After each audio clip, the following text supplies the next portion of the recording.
Bismillahirrahmanirrahim. Assalamualaikum warahmatullahi wabarakatuh. Alhamdulillah, alhamdulillahil karimir rahman, 'allamal Qur'an, khalaqal insana 'allamahul bayan. Asyhadu an la ilaha illallah wahdahu la syarikalah wa asyhadu anna Muhammadan 'abduhu wa rasuluhu fala nabiyya ba'dah. Allahumma shalli wa sallim ala hadzal nabiyil karim Muhammadin wa ala alihi wa ashabi ajma'in wa ba'd. Subhanaka la ilma lana illa ma 'allamtana innaka antal alimul hakim. Rabbana zidna ilma. Sahabat yang dirahmati Allah Subhanahu wa taala, kembali bersama Syariah Wali Center dalam kajian tadabbur ayat-ayat waris. Insyaallah pada pagi hari yang cerah ini kita akan sama-sama belajar, mempelajari, dan tentunya mengambil pelajaran dari ayat-ayat tentang kewarisan Islam. Dan hari ini kita akan fokus di surah An-Nisa ayat ke-6. Setelah kita tahu bahwasanya Allah Subhanahu wa taala memerintahkan kita untuk memberikan harta-harta kepada anak yatim, tentunya harta mereka. Kemudian di ayat berikutnya setelah ada perintah ada larangan. Perintahnya menunjukkan keumuman, tapi larangannya menunjukkan kekhususan. Wala tu'tus sufaha. Kalau seandainya yang menerima harta itu dalam keadaan sufaha, bisa jadi mungkin hilang akal atau belum balik, atau keadaan yang lainnya seperti sifat boros, atau mungkin dia ada sifat buruk seperti penjudi dan sebagainya, maka dilarang oleh Allah SWT untuk memberikan harta-harta tersebut kepada mereka. Wala tu'tus sufaha. Namun di sini pada hari ini kita akan belajar di surah An-Nisa ayat ke-6 tentang kapankah kita saat yang tepat memberikan harta-harta anak yatim ini supaya mereka bisa memanfaatkan dengan baik. Saya bacakan ayatnya. A'udzu billahi minasy syaithanir rajim. وابتلوا اليتامى حتى إذا بلغوا النكاح فإن آنستم منهم رشدا فادفعوا إليهم أموالهم ولا تأكلوها إسرافا وبدارا أن يكبروا ومن كان غنيا فليستعفف ومن كان فقيرا فليأكل بالمعروف فإذا دفعتم إليهم أموالهم فأشهدوا عليهم وكفى بالله حسيبا. Dan ujilah anak yatim itu sampai mereka cukup umur untuk menikah. Kemudian jika menurut pendapatmu mereka telah cerdas, yaitu pandai memelihara harta, maka serahkanlah kepada mereka harta-hartanya. Dan janganlah kamu makan harta anak yatim lebih dari batas kepatutan. Dan janganlah kamu tergesa-gesa membelanjakannya sebelum mereka dewasa. Barang siapa di antara pemelihara itu mampu, maka hendaklah ia menahan diri dari memakan harta anak yatim itu. Dan barang siapa yang miskin, maka bolehlah ia makan harta itu menurut yang patut. Kemudian apabila kamu menyerahkan harta kepada mereka, maka hendaklah kamu adakan saksi-saksi tentang penyerahan itu bagi mereka. Dan cukuplah Allah sebagai pengawas atas persaksian itu. Sahabat fillah yang dirahmati Allah Subhanahu wa taala, luar biasa ini ayat mengajarkan kepada kita tentang etika, ya. Kapankah saat yang tepat kita memberikan harta-harta anak yatim? Di sana sebelum kita memberikan harta mereka ini ada istilahnya ujian, ibtila. Wabtalul yatama, kita uji apakah mereka sudah cakap atau belum. Karena di awal Di ayat sebelumnya Allah larang, wala tu'tus sufaha, jangan engkau berikan harta itu kepada sufaha. Nah, tapi kalau seandainya kelompok sufaha ini sudah berubah dengan kedewasaannya, dengan balik akilnya, maka disinilah kita uji mereka apakah sudah mahir, apakah sudah pandai dalam mengolah harta ataukah belum. Maka pada para wali harta dianjurkan, bahkan diwajibkan kepada mereka untuk menguji mereka, sudahkah mereka mahir atau sudahkah mereka cakap dalam pengaturan atau manajerial keuangan. Kalau sudah dirasa cukup cerdas, ya, cukup cakap, maka saat itulah kita berikan hak mereka itu. Baik, saya bacakan beberapa tafsir. Insyaallah di sini akan saya bacakan Aisyarut Tafasir karya Syekh Abu Bakar Jabir Al-Jazairi. Beliau adalah mudaris, ya, dari Masjid An-Nabawi. Ada beberapa kosakata yang pertama kali harus kita pahami. Yang pertama pada kalimat wabtalul yatama, artinya adalah ujilah anak-anak yatim. Maksudnya apa? Ujilah anak-anak yatim supaya kalian tahu apakah mereka telah layak dan sanggup membelanjakan harta dengan baik ataukah belum.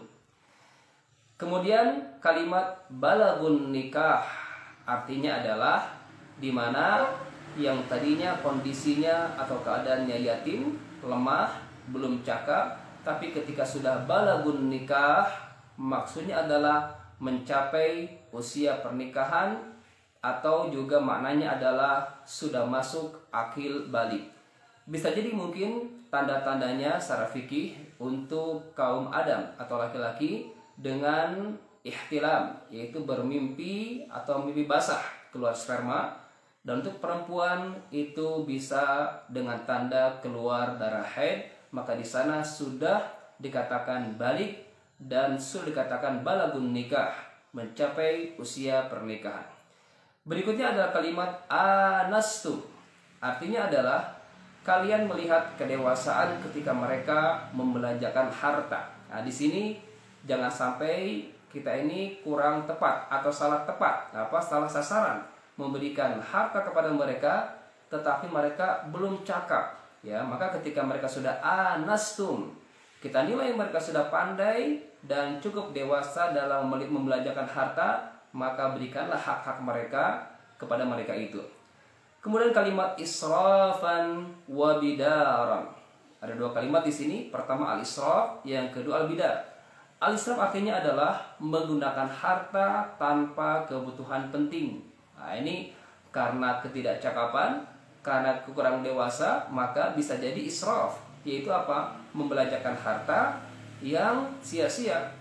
Ya, mungkin untuk hura-hura, untuk poya-poya. Ini dikhawatirkan kalau belum cakap, maka harta-harta tersebut dibelanjakan untuk hal-hal yang tidak ada manfaatnya. Begitupun bidar. Al-bidar adalah bersegera dengan cepat untuk memakan harta para yatim sebelum berpindah tangan kepada mereka setelah mereka mencapai kedewasaan. Nah, ini kecurangan, ya. Kecurangan yang terjadi dari para wali harta, ya, yang haus akan harta, mungkin ya hubud dunianya atau cinta dunia tinggi atau besar, maka dia melakukan bidara, yaitu segera memakan harta anak yatim sebelum mereka nyampe usia dewasa. Kalau sudah dewasa mungkin anak yatim ini akan istilahnya itu meminta haknya. Ya, maka sebelum datang usia kedewasaan mereka, para wanita ini melakukan kecurangan berupa bidaran, bersegera memakan harta sebelum saatnya berpindah tangan kepada anak-anak yatim tersebut. Kemudian kalimat faliyasta'fif artinya adalah mencukupkan diri dari memakan harta yatim. Ini kepada wali harta yang Allah takdirkan, ya, kecukupan, kekayaan, kelimpahan harta, maka ketika Anda, ketika bapak atau ibu atau saudara di sini diamanahkan menjadi wali harta, maka faliyasta'fif. Ketika ayah bunda di sini merasa cukup dengan yang dimiliki dan bahkan lebih kaya dan diamanahkan mengelola harta anak yatim, maka Allah mengatakan di ayat ini falyasta'fif. Jangan sampai kita ini memakan ya atau mencukupkan atau menahan diri dari memakan harta anak yatim. Berikutnya adalah kalimat falyakul bil ma'ruf. Ini perintah untuk wali harta yang keadaannya miskin. Kalau tadi wali harta yang kaya, maka anjurannya falyasta'fif, menahan diri untuk tidak memakan.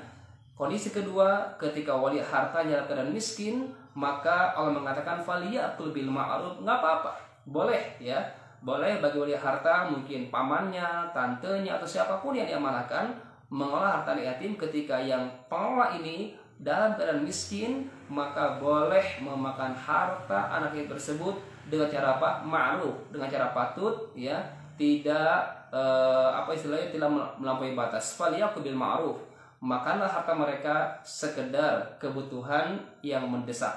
Wa kafa billahi hasiba, artinya adalah Allah Subhanahu wa taala Maha pengawas, maka bersaksilah untuk para anak yatim. Maka kepada wali harta, jangan sampai melakukan dosa, melakukan kecurangan, karena Allah kafa billahi hasiba, Allah yang maha menghisab, Allah yang maha mengawasi. 1 rupiah pun yang kalian makan dari harta anak yatim akan dihisab di hadapan Allah Subhanahu wa taala. Apa makna ayat tersebut? Maknanya adalah, adapun ayat yang selanjutnya Allah Subhanahu wa taala telah memerintahkan kita untuk menguji para yatim tatkala mencapai umur usia dewasa atau mendekati balik dengan cara diberikan harta dan diperintahkan untuk menjual atau membeli sesuatu. Ini cara ujiannya. Jadi cara mengujinya adalah panggil anak yatim tersebut, kita kasih duit, kita kasih uang, kemudian suruh jualan. Nah, dia pandai nggak? Bisa nggak bertransaksi, memilah mana uangnya, nominalnya berapa, pengurangannya, pengaliannya. Kalau sudah dirasa cukup, maka sudah saatnya kita berikan hak-hak anak yatim ini kepada mereka. Jika mereka dapat menggunakan harta dengan baik, maka serahkanlah harta para yatim ini kepada diri mereka, dan bersaksilah akan hal itu untuk mengantisipasi jikalau di antara mereka ada yang berkata, hartaku belum diberikan kepadaku. Nah, maka Allah berfirman, wa kafa billahi hasiba, cukuplah Allah maha penjaga, pengawas dan pendamping. Allah melarang untuk memakan harta secara boros, terburu-buru sampai mereka besar, yakni haram bagi kalian para wali anak yatim untuk memakan harta mereka melebihi kadar kebutuhan dan bergegas memakannya saat mereka belum besar, agar harta para yatim itu berpindah kepadanya. Nauzubillah ya. Dan memberikan rambu-rambu yang paling lurus dan paling baik dalam menafkahkan harta anak yatim, seraya berfirman, wa man kana ghaniyan. Nah, ini bagi para wali harta. Barang siapa di antara kalian wahai wali harta yang dalam keadaan kaya ya, maka merasalah cukup dan tidak mengambil sesuatu pun dari harta anak yatim ya. Wa man kana faqiran falyakul bil ma'ruf. Barang siapa yang wali hartanya dalam keadaan fakir, maka dibolehkan makanlah secara ma'ruf. Yang demikian adalah dengan meminjam harta para yatim dan mengembalikannya saat lapang. Apabila sang wali adalah seorang yang fakir, maka boleh baginya dihitung sebagai upah seperti layaknya para pekerja. Bila mana si wali adalah orang kaya, maka bertugaslah secara cuma-cuma dan imbalannya dari Allah Subhanahu wa taala. Allah tiadalah menyia-nyiakan pahala orang yang beramal saleh. Ini kesempatan besar bagi para wali harta anak-anak yatim. Jika dalam keadaan kaya, maka tahan diri untuk tidak memakan dan ikhlas karena Allah, mengelola harta anak yatim ini dengan mengharap balasan pamrih dari Allah Subhanahu wa taala.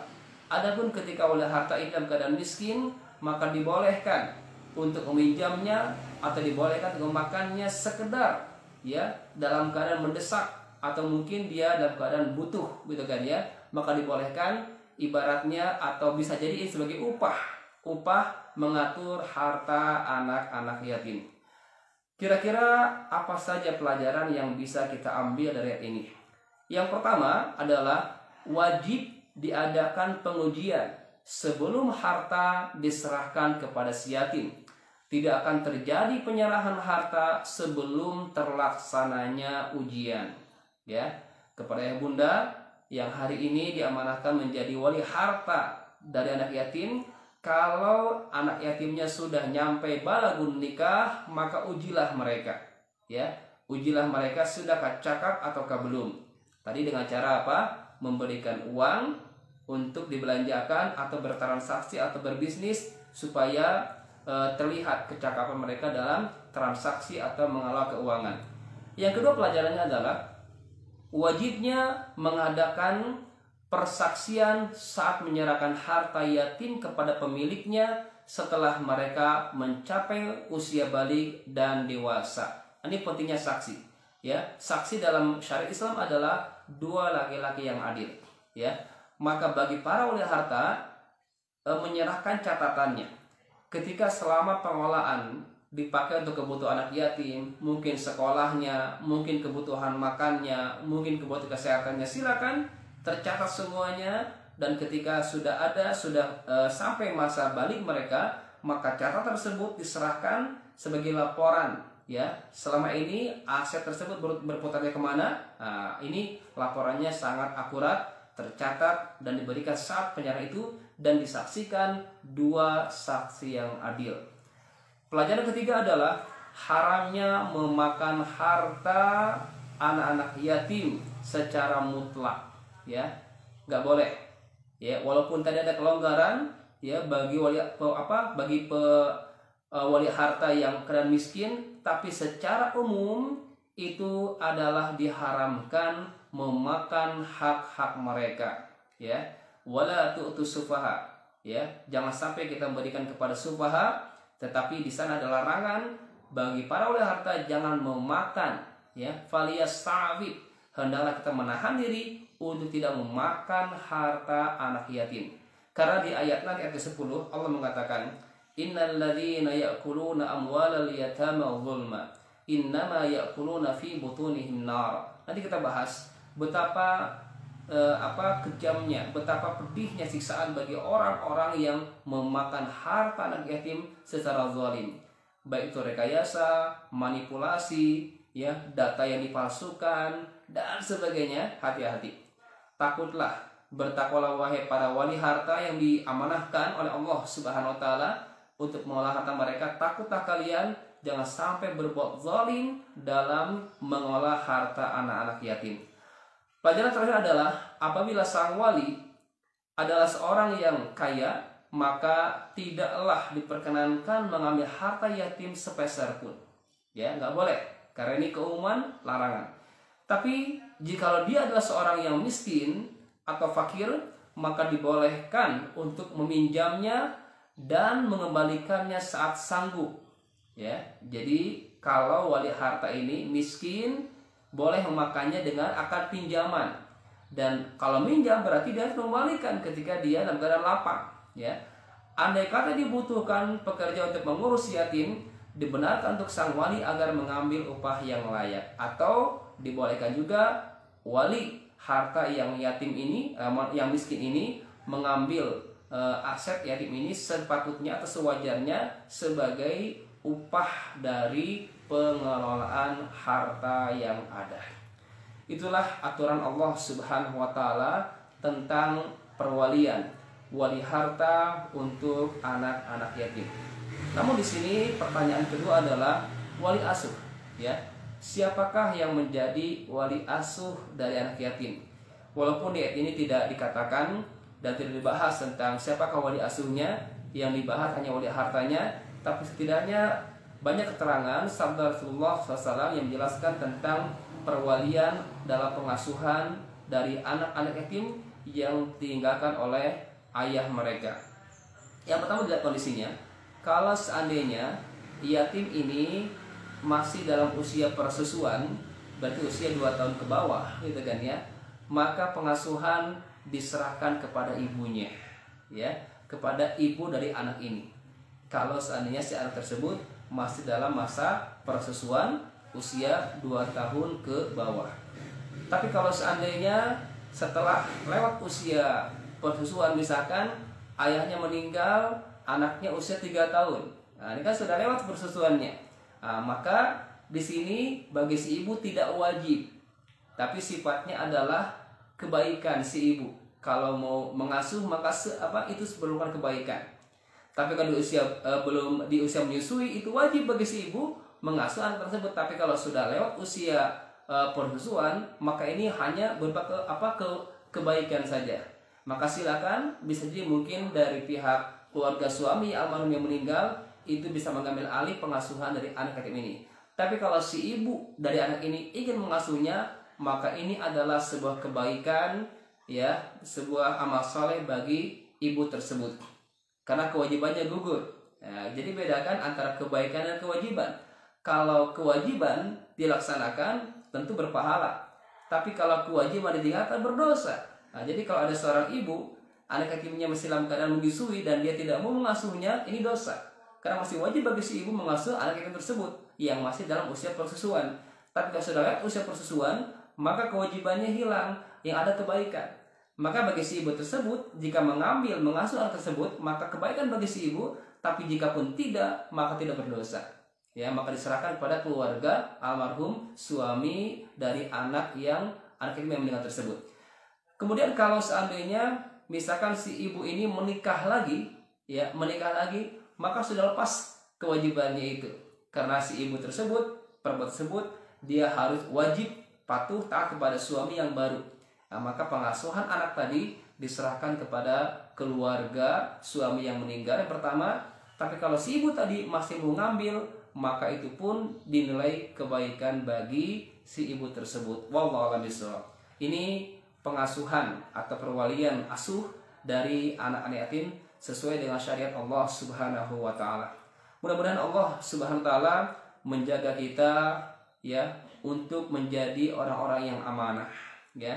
Harus semangat bagi ayah bunda dan sahabat-sahabat yang ada peluang, kesempatan mengelola anak yatim hartanya, maka kesempatan bagi ayah bunda dan sahabat-sahabat. Karena Rasul mengatakan dalam sabdanya, ana wa kafirul yatim kahataini fil jannah. Aku bersama orang-orang yang mengurus anak yatim, orang-orang yang mengayomi, mengelola harta pun ini termasuk pengayoman. Maka pahalanya dicatat kahataini fil jannah, berdampingan bersamaku, kata Rasulullah, di surga nanti. Jadi luar biasa ya bunda, ketika ya bunda dan sahabat-sahabat di sini menjadi wali harta anak yatim dan amanah, jujur, benar melaksanakannya, maka pahalanya tidak hanya di surga, tetapi berdampingan bersama Rasulullah Shallallahu Alaihi Wasallam. Makanya kesempatan untuk ayah bunda yang ada peluang untuk membina atau mengasuh atau mengelola harta anak yatim, jangan takut karena ada aturannya, ya. Tapi jika ayah bunda, ya, yang diamanahkan menjadi wali harta ini dalam keadaan kaya, alhamdulillah, maka tahan untuk tidak memakan, ya. Tapi boleh nggak kita investasikan? Boleh saja, ya. Tetapi ingat, ketika untung bagi hasil, ketika rugi, maka si yatim ini tidak menanggung kerugiannya. Nah, karena yatim ini nggak bisa diambil keputusan, ya, nggak bisa diambil keputusan. Nah, maka sebaiknya disimpan saja, kemudian dijaga, dicatat pengeluarannya. Kalau mau dikembangkan, coba berisiko nggak. Kalau risiko tinggi nggak usah. Tapi kalau resikonya mungkin tidak terlalu tinggi, maka wali harta boleh menggunakan harta tersebut sebagai investasi. Tetapi dengan catatan ketika rugi harus berani untuk mengganti full, ya, seutuhnya. Wallahu a'lam bishawab. Ini ketika akan dikelola dengan investasi. Bagi wali harta yang dalam keadaan miskin, maka bersabarlah, di sana ada pahala mengurus yatim, dan yang kedua ada kelonggaran, dibolehkan untuk menggunakan harta anak yatim tersebut sewajarnya, sepatutnya, atau dalam keadaan mendesak, atau boleh meminjamnya untuk nanti dikembalikan, atau makanya sebagai upah imbalan dari pengurusan harta tersebut. Wallahu a'lam bishawab. Mudah-mudahan Allah Subhanahu wa taala mengumpulkan kita menjadi orang-orang yang mengkafalah, melindungi, menjaga, mengayomi anak yatim, sehingga anak yatim ini ketika sudah masuk usia balik, maka harta hak mereka kita berikan dan menjadi anak yang saleh soleha, bisa menjadi mengabdi kepada agama Allah Subhanahu wa taala. Itu mungkin yang bisa kami sampaikan dari tadabbur surah An-Nisa ayat ke-6, tadabbur ayat At-Tawaris. Subhanakallahumma bihamdika asyhadu an la ilaha illa anta astaghfiruka wa atubu ilaik. Syariah Wali Center, harta berkah, keluarga bahagia. Assalamualaikum warahmatullahi wabarakatuh.